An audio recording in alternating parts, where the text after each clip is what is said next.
ये कांग्रेस पार्टी मानसिक दिवालियेपन की शिकार हो गई है और जब कहीं से कुछ नहीं मिल रहा है तो अब खिसियानी बिल्ली खंबा नोचों की तरह वो अपना अपना तरह तरह का तरीका ढूंढती है। लेट से चुनाव होता था तो अपने पक्ष में पदाधिकारियों से परिणाम को अनुकूल बनवाना और अपना जीत दिखाना, ये सब कांग्रेस पार्टी ने खूब किया है अपने जमाने में।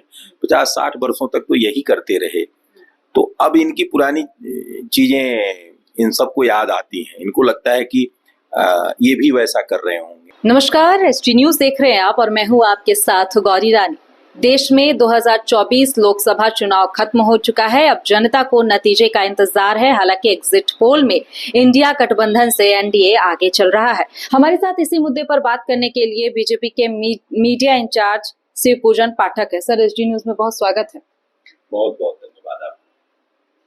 क्या लग रहा है इस बार 400 पार? निश्चित तौर पर एग्जिट के पहले ही हम लोगों ने कहा है कि अब की बार 400 पार। तो मुझे लगता है कि एग्जिट ने उस संकल्प को धरातल पर उतारा है और अब परिणाम आने वाले हैं सामने।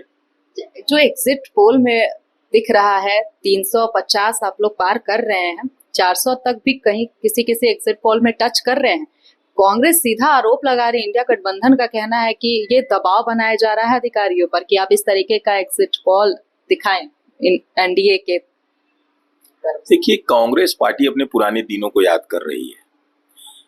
अब वो इस प्रकार से ही काम, जब बैलेट से चुनाव होता था तो अपने पक्ष में पदाधिकारियों से परिणाम को अनुकूल बनवाना और अपना जीत दिखाना, ये सब कांग्रेस पार्टी ने खूब किया है अपने जमाने में।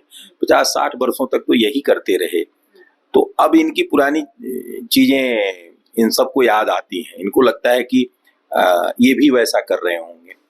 इसलिए इनको न टेक्नोलॉजी पर भरोसा है, न अब पूरा समझिए कि जुआओं से भरा हुआ देश है। कहा जाता है कि भारत जुआओं का देश है और इस देश का जुआ टेक्नोलॉजी पर कितना भरोसा कर रहा है। अब हम चंद्रयान लेकर के और चंद्रमा पर उतर गए। इसी टेक्नोलॉजी ने इतना बड़ा बड़ा कमाल किया है, जहां दुनिया नहीं पहुंच सकी उस जगह पर हम पहुंच चुके हैं। अब आप समझिए, जिस टेक्नोलॉजी के सहारे हम लोग चांद पर पहुंच गए और उसी टेक्नोलॉजी के माध्यम से भारत में चुनाव हो रहे हैं। ईवीएम भी एक टेक्नोलॉजी का हिस्सा है। राजीव गांधी टेक्नोलॉजी को लाने वाले थे, ऐसा कांग्रेस पार्टी दुहाई देती है, लेकिन आज उसी ईवीएम पर, उसी सारे सिस्टम पर ये प्रश्न उठाते हैं। तो बड़ा ही कष्ट होता है कि ये कांग्रेस पार्टी मानसिक दिवालियेपन की शिकार हो गई है और जब कहीं से कुछ नहीं मिल रहा है तो अब खिसियानी बिल्ली खंबा नोचों की तरह वो अपना अपना तरह तरह का तरीका ढूंढती है। लेकिन जब परिणाम आएंगे तो ये सब बहाने इनके सब गुस्से शांत हो जाएंगे। परिणाम, बिल्कुल, जब परिणाम आएंगे तो चीजें साफ हो जाएंगी कि जनता ने किसे आशीर्वाद दिया है। हालांकि पूरे देश भर के जो लोकसभा सीट है उन सीटों पर एनडीए 400 पार का दावा कर रहा है। लेकिन अगर मैं झारखंड सीट की बात कर लूं, जो 14 लोकसभा सीटों पर चुनाव हुए हैं, उसमें अगर मैं राजमहल सीट की बात कर लूं, अगर मैं खूंटी सीट की बात कर लूं, लोहरदगा सीट की बात कर लूं, इन सीटों पर बीजेपी कमजोर दिख रही है। देखिए, हम तो मानते हैं कि हम 14 के 14 सीट पर मजबूत हैं और हम चुनाव जीत रहे हैं, 14 सीट पर जीत रहे हैं। अब आगे कल परिणाम आने वाला है, लेकिन जिस प्रकार से जनता का विश्वास हमको मिला है, जनता का समर्थन हमको मिला है, जिस प्रकार से प्रधानमंत्री जी की सभाओं में जनता उमड़ पड़ी है लाखों की संख्या में सुनने के लिए और पिन ड्रॉप साइलेंस होकर के प्रधानमंत्री जी को सुनी है और अन्य नेताओं को भी सुनी है। जिस प्रकार से महिलाएं जनसभा में उमड़ी हैं, जिस प्रकार से बूथ पर मतदान में महिला शक्ति शामिल हुई है, युवा वर्ग शामिल हुआ है, तो ये सारे लोग कोई इनके भ्रष्टाचार के समर्थन के लिए खड़े नहीं हुए हैं, ये कोई यहाँ तुष्टीकरण के समर्थन में लोग खड़े नहीं हुए हैं।